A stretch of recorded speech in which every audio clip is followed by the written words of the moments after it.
Tonight, St. Lucia featured prominently at Expo 2025 in Japan. The Ministry of Commerce trains the next generation of business owners. And St. Jude Hospital nears completion, staff excited about moving to the new facility.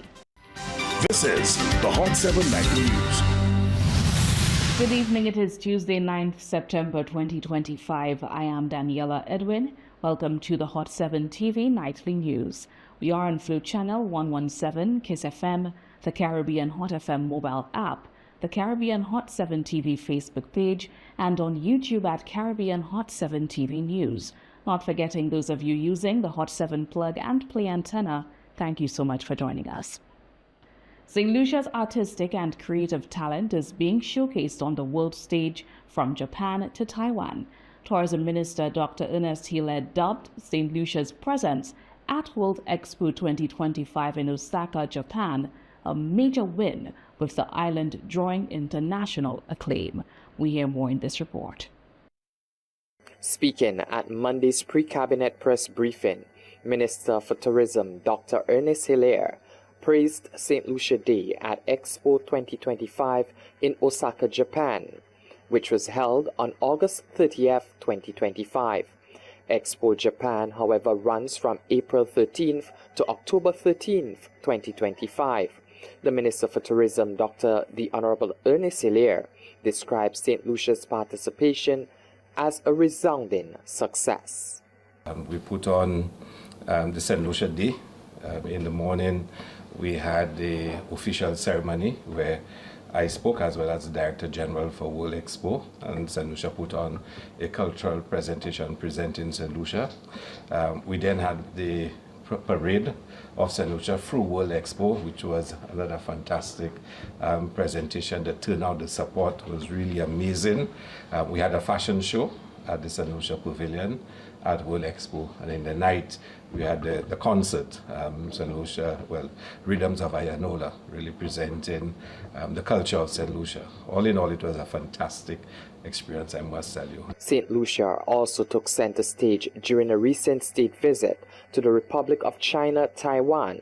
The island was represented by a high-level delegation, which included Tourism Minister Dr. Ernest Hilaire, Commerce Minister Honorable Emma Hippolyte, and Minister for Equity Honorable Joachim Henry. They extended heartfelt thanks to the government and people of Taiwan for their continued support and long-standing partnership with St. Lucia. We got the opportunity to express our appreciation to the government and people of Taiwan for the tremendous support that they've given St. Lucia over the last few years, especially their support for national development projects such as the Urenara International Airport Redevelopment Project and the St. Jude Hospital completion project. We were also very happy with the fact that they have made a significant contribution to community development in this country. So many small community projects, footpaths, steps and walls, and throughout St. Lucia, as well as social development programs. The Taiwanese through the Constituency Development Program is the primary financier of that program.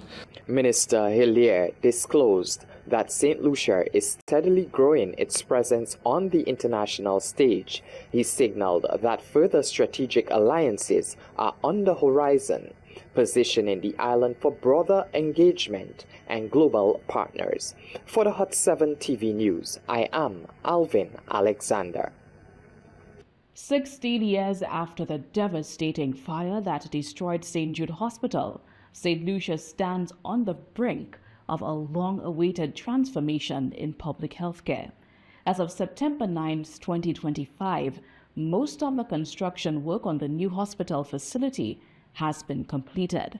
The new facility, set to double current bed capacity, will enable expanded clinical, diagnostic, and support services. This long overdue transition marks a critical step toward restoring and strengthening the island's healthcare system.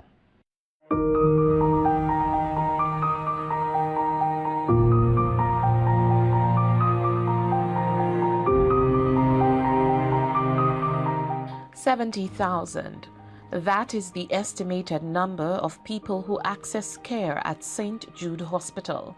For those individuals, an international standard of care is on the horizon.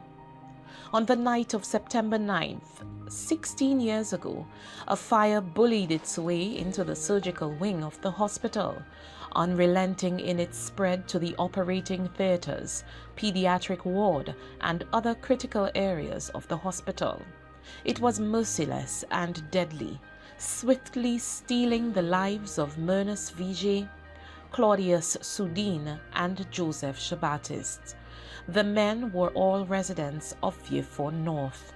Now Minister of Health, Wellness and Elderly Affairs, Honorable Moses Shabatist, has shifted his focus from optimism to determination as he proclaims the end of an arduous 16-year journey beckons.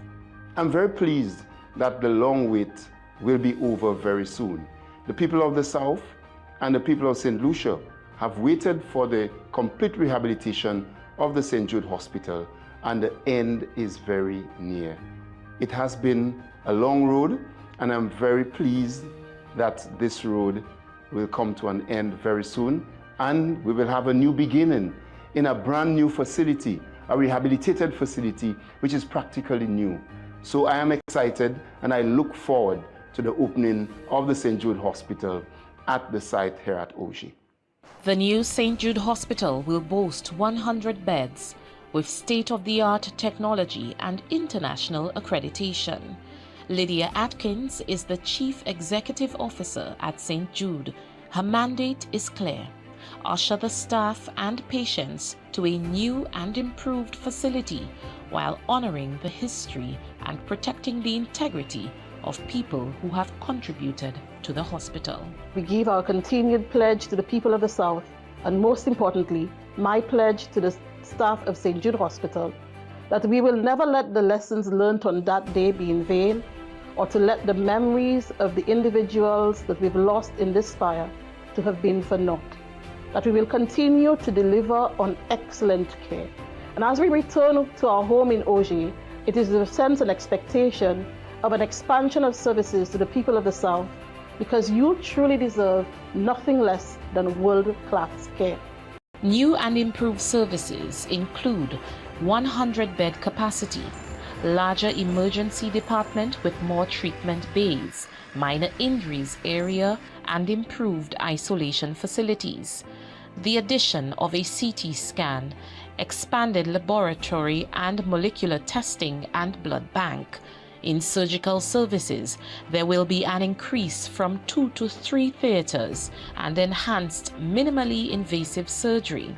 Addition of ear, nose and throat, oncology and cardiology clinics. Expanded maternity unit and enhanced neonatal care with HDU and NICU. More dialysis stations, larger physiotherapy unit with an expanded scope of rehabilitative programs, expanded pharmacy and improved catering, laundry and maintenance. For the staff of the St. Jude Hospital, this anniversary is particularly poignant. One they believe will be the last in the existing location. For them, the move to the new Oji site will signal a shift in staff morale and improve access to care. I don't feel much encouragement is needed because it's an expectation that all of us have. We want to move, you know.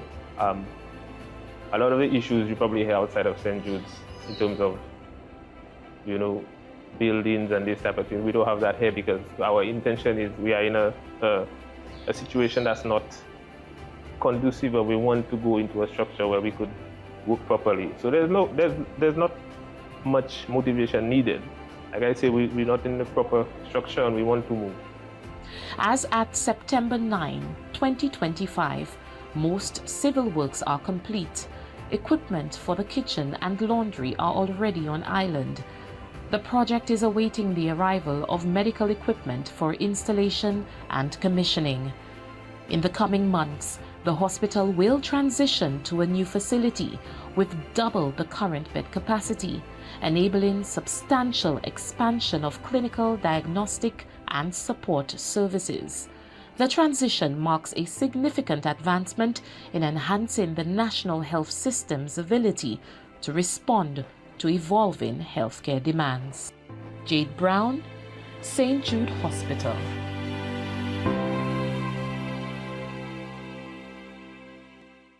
Castries Central MP Richard Frederick has announced that 200 CCTV cameras will be distributed to businesses across the city as part of efforts to fight crime. The initiative, which forms part of a broader security strategy, is expected to provide greater surveillance in Castries and assist the police in deterring and investigating criminal activity. Member of Parliament for Castries Central, Richard Frederick, has emphasized that the rollout of some 200 CCTV cameras strategically across the city of Castries will focus on high traffic and vulnerable zones in a move aimed at restoring confidence and security for citizens and visitors alike. We have secured 200 new cameras. They are already in our possession at CCC. We are working along the Small Business Association, SLISBA. We are actually donating the cameras to businesses in the Castries Basin so that cameras can assist us in crime detection. Residents of Castries have reacted to the announcement. One resident who welcomed the announcement also expressed mixed feelings about its overall impact if only offered to businesses. The initiative is a good one. It's a good one. But we can look at it in several ways. It would help, of course, in helping to recognize the perpetrators and to continue investigations thereabout.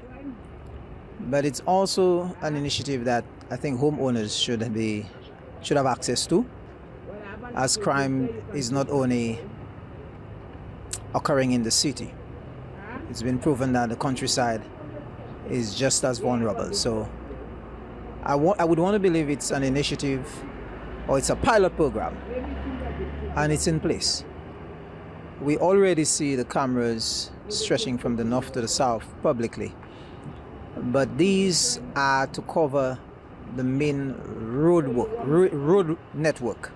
So if the initiative can extend to the actual homes of citizens, we would have a closer picture and more accurate data in helping to help resolve the issue of crime a bit. This resident described the measure as a step in the right direction, noting that surveillance cameras can help discourage unlawful activity and bring a sense of safety.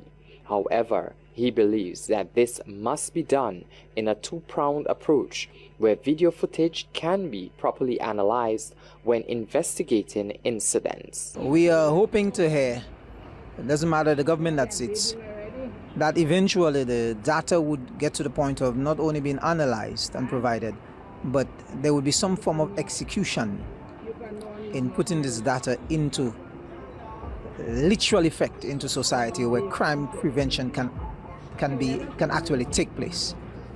So the investigation is a good one, cameras being provided. It's really the execution that matters. Another resident praised the move, stating it was a step in the right direction. It's a very good initiative, and I must say, by doing something like this, it will actually help the business owners to see the perpetrators. And because in business, you cannot take a risk, especially at nights and the wee hours of the morning. Whilst you sleep, the camera works. And thank God for technology and AI. It serves a meaningful purpose. And I just want to thank the government for doing something like this, because that shows they care for the people. For the Hot 7 TV News, I am Alvin Alexander. Coming up next, Serenity Park reopens under new management, and the St. Lucia Crisis Center gets a much-needed financial boost from government. All that and so much more coming up when we return.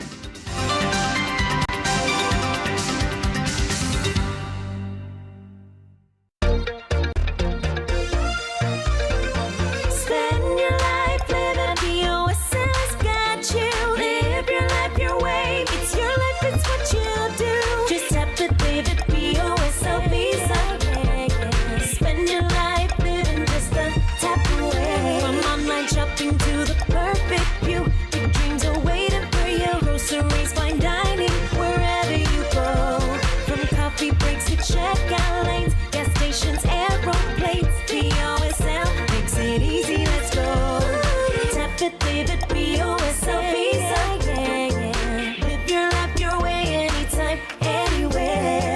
to your life anywhere, anytime with your BOSL Visa credit card. Spend your life living. BOSL's got you. Live your life your way. It's your life, it's what you do. Now you can take Hot FM, Kiss FM, and Hot 7 TV with you wherever you go. Whether you're in St. Lucia or exploring our four corners of the globe. Our record-breaking app has already been downloaded over 500,000 times on Google Play and the Apple App Store. To bring you the best in HD sound, we've relaunched a brand new app. Get it for free in the App Store by simply searching Caribbean Hot FM HD. Listen to us in real time, anywhere, any place, anytime. We've added so many cool new features, like our live in-studio option, where you can see your favorite announcers and DJs at work. So download the app today. It's free. Spread the news. St. Lucia is now in HD around the world on the Hot FM app. Don't miss out. Join the fun and stay connected. This is the Hot 7 Nightly News. Thanks for staying with us. 100 secondary school students are about to graduate from the 2025 Young Entrepreneurs in Action program organized by the Small Business Development Center, SBDC, of the Ministry of Commerce. In its fourth year, the program encompassed various sectors such as culinary arts, agro-processing, hairstyling, nail care, building technology, automotive repair, and electrical engineering. This 6-week job attachment, which ran from July 14th to August 22nd, aimed to equip Form 4 and Form 5 students with essential entrepreneurial skills for establishing their own businesses. The program's objectives also include promoting an entrepreneurial culture, allowing SBDC clients to impart skills to students, providing additional staff to enhance productivity, and fostering workplace diversity. The closing ceremony will be held on September 10th from 10 a.m. at the Finance Administrative Center, Point Seraphin, featuring remarks from Commerce Minister Emma Hippolyte. In other news, Castries Central MP Richard Frederick is to appoint a new committee to oversee the operations of Serenity Park. The announcement was made at the grand reopening on September 5th following extensive upgrades to the park. This move by the minister is in response to limitations within the current council's capacity. It's also part of a new vision for Serenity Park, which includes the hosting of destination weddings with elegant gazebo setups. We hear more in this report. Member of Parliament for Castries Central, Richard Frederick, has praised fresh appeal of the new Serenity Park. MP Frederick this week emphasized the park's potential as both a cultural hub and a venue for social gatherings. Serenity Park was officially reopened on September 5th, unveiling several key enhancements. By now, persons know it is the brainchild of your humble servant. And sadly, during the years 2011 and 2025, 14 years, whilst it remained a safe space, nothing was done to improve what Serenity Park stood for. I always knew that the task was incomplete, and so when the Almighty permitted me to reassume the ministerial position that I now hold and the district representative of Castries Central, I knew I had to continue. I immediately lay my plans on the table in terms of adding an amphitheater to Serenity Park with changing rooms. That is now done. And we have added 3 or 4 more vending facilities to further empower the people of this country. However, he acknowledged that while the Castries City Council technically owns the park, it lacks the necessary capacity to fully manage, promote, or maximize its potential. To bridge that gap, he announced a new Serenity Park committee tasked with operational oversight, programming, and ensuring broader community engagement. What we have realized is that we may not have the expertise within the Castries Constituency Council, who owns the park. We may not have the expertise, and so a committee will be formed for the operation and the promotion of Serenity Park. We do know that it was meant to have been a place where weddings could have been kept. Visitors to our shores can get married there. If you go there now, you'll see the gazebo. The gazebo was meant actually to facilitate the entrance of the bride and groom by boat, come into the gazebo, get married right there, and have the festival or the activity or the fete or the party, whatever you want to call it, outside in the open area. So a committee will be formed as early as this week to spearhead the promotion and operation of Serenity Park. And I'm hoping that in the not too distant future, we can have some superstar being married right here at Serenity Park. So that in itself will set the stage for even greater international recognition. MP Frederick's announcement signals a reimagining of Serenity Park's role, not just as a neighborhood space for leisure, but as a versatile venue with growth potential in tourism, culture, and community arts. The new committee will be central to realizing this refreshed vision. Reporting for the Hot 7 TV News, Oliviera Edward. The St. Lucia Crisis Center has expressed appreciation for the increased financial support from the government, recognizing it as a vital acknowledgement of the center's role in combating gender-based violence and social issues affecting families and communities across St. Lucia. This boost in funding will facilitate the center's relocation to a new dedicated facility, improving service delivery after a period of hybrid operations. Counseling services are still being offered at the Department of Gender Affairs, located on the corner of Chisel and High Street in Castries, while administrative changes are underway. The Crisis Center is committed to transparency and responsible management of the additional resources, reaffirming its focus on fostering a safer and healthier nation. Stay tuned, we'll be right back with more news.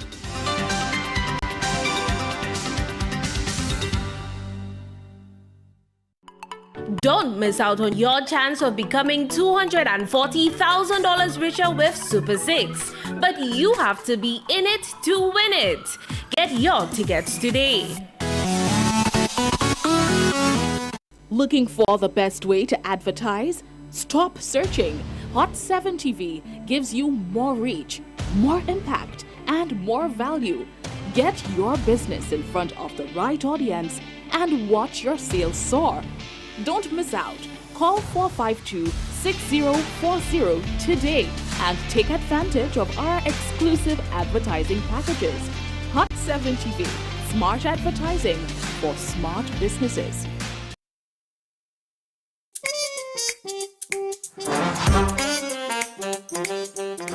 Join us every Thursday from September 4th on Hot 7 from 9:30am to 10:30am. Don't miss this great opportunity to make life-benefiting changes to preparing meals. The third segment of the Hot 7 Nightly News is brought to you with the kind compliments of Caribbean Awning. Let us cover your world. This is the Hot 7 Nightly News. Welcome back. Local pastor and gospel recording artist Carlton Brown, also known as Dwayne Brown, has launched a new initiative focused on schools across the island, beginning with Grand Riviere Primary. A Gospel for Schools tour has taken flight from the Grand Riviere Primary School, where students were treated to a live gospel concert featuring gospel singer and recording artist Carlton Brown, alongside fellow artists. The event, held during school hours, blended uplifting music with motivational messages designed to inspire young people to live purpose-driven lives. It's a vision that I have for the past 5 years, where we as gospel artists can come together and take the school and, just to share the word of God in the school to the youngsters, because we realize that the youngsters are the ones that dying and get into the gangs and stuff like that. So a lot of them not coming to church, or the parents don't send them to church. So we decided that we would love to take the gospel to them in the school to let them know that, listen, Your life can be different from where you see previous friend that take part of a gang, and I notice the 6 and the 7, it really have an impact on the young people. We want to change their mindset from that. How we're going to do that? By bringing the word of God to them in the school. Brown emphasized that the initiative is entirely artist-led and supported by volunteer musicians, though sponsorship would be welcome to help sustain and expand the effort. So myself and 4 of us as gospel artists, we decided that we want to start our first project by going to the Grand Riviere Primary School, where we have our first gospel concert. There we have musicians, Zone 6 musicians. They decide to come on board, and we are grateful to have them on board and to have persons really want to be a part of this vision that we have. Delivering a message to the youth of St. Lucia, Brown had this to say. And the other artists that is on board, you have Jad Senkwa, AJ, you have Zidane, and you have Cleopatra Drews that also are part of the project, and our aim is to reach young people and share the gospel with them. Yes, I just want to say, to the young people of St. Lucia, you are the future of this nation. And keep this in mind. You cannot do nothing, or we cannot do nothing without Christ. Let God be the center of your life. Trust Him. Pray to Him, and He will work it out for you. The Gospel School Ministry highlights a growing movement to merge faith, music, and education in shaping St. Lucia's next generation. The next stop will be the current secondary school, with plans to eventually take the program nationwide. For the Hot 7 TV News, I am Alvin Alexander. In sports news, St. Lucia's sprint queen Julian Alfred is set to hit the track at the 2025 World Athletics Championships in Tokyo, Japan from September 13th to 21st, where she will compete in the 100 and 200 meter finals. With her explosive speed, there is a growing sense of anticipation that Alfred could do the double in Tokyo. Fresh from her blistering 21.71 second sprint in London, which set a meet record in the 200 meters, as well as a new national record, Alfred heads to Tokyo with tremendous momentum. However, the road to goal will not be easy. She will face fierce competition from defending world champion Shericka Johnson, whom she has beaten before, and Olympic rival Melissa Jefferson Wooden, one of this season's fastest women.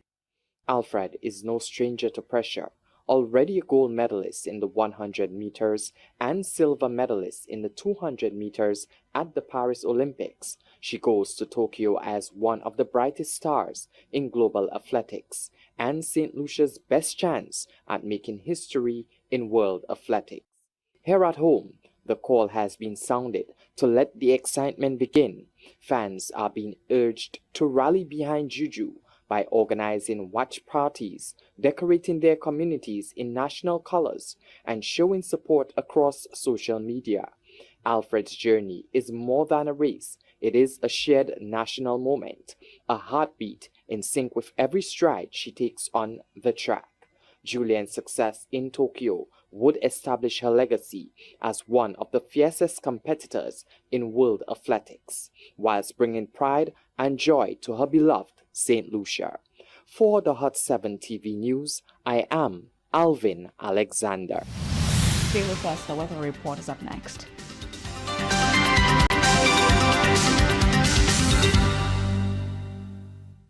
The third segment of the Hot 7 Nightly News is brought to you with the kind compliments of Caribbean Awning. Let us cover your world.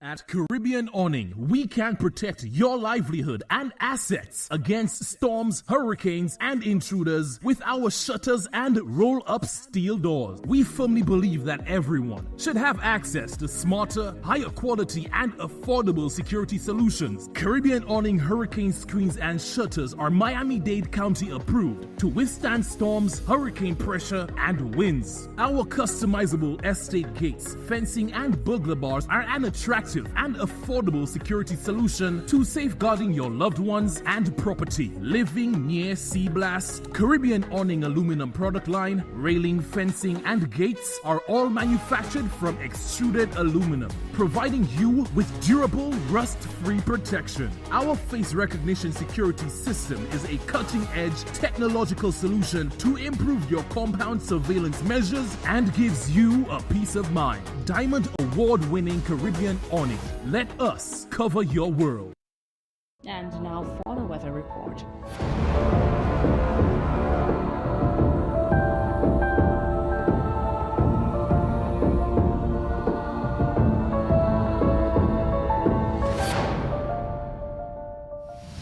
Present weather at Iranura Airport is fair with slight haze.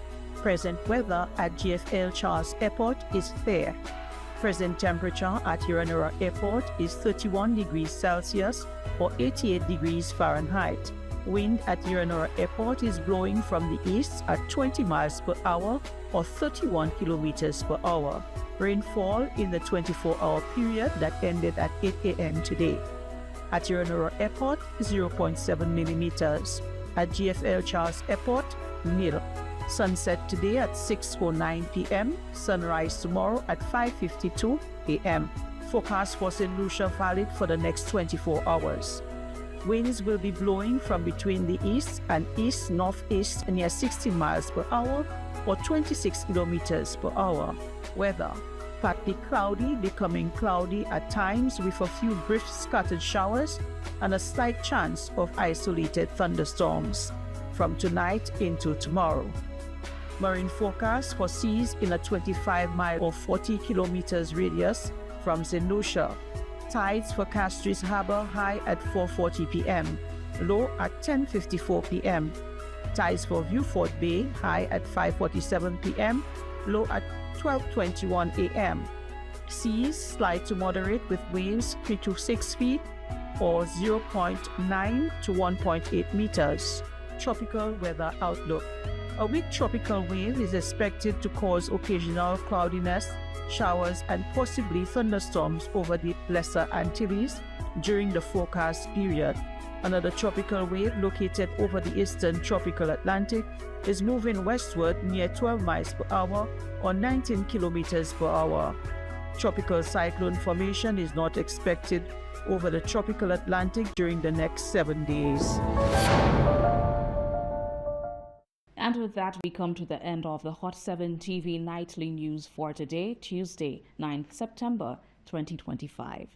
Don't forget to join us tomorrow at midday for our next news major. On behalf of the entire news team, I am Daniela Edwin. Thank you for tuning in and have a good night.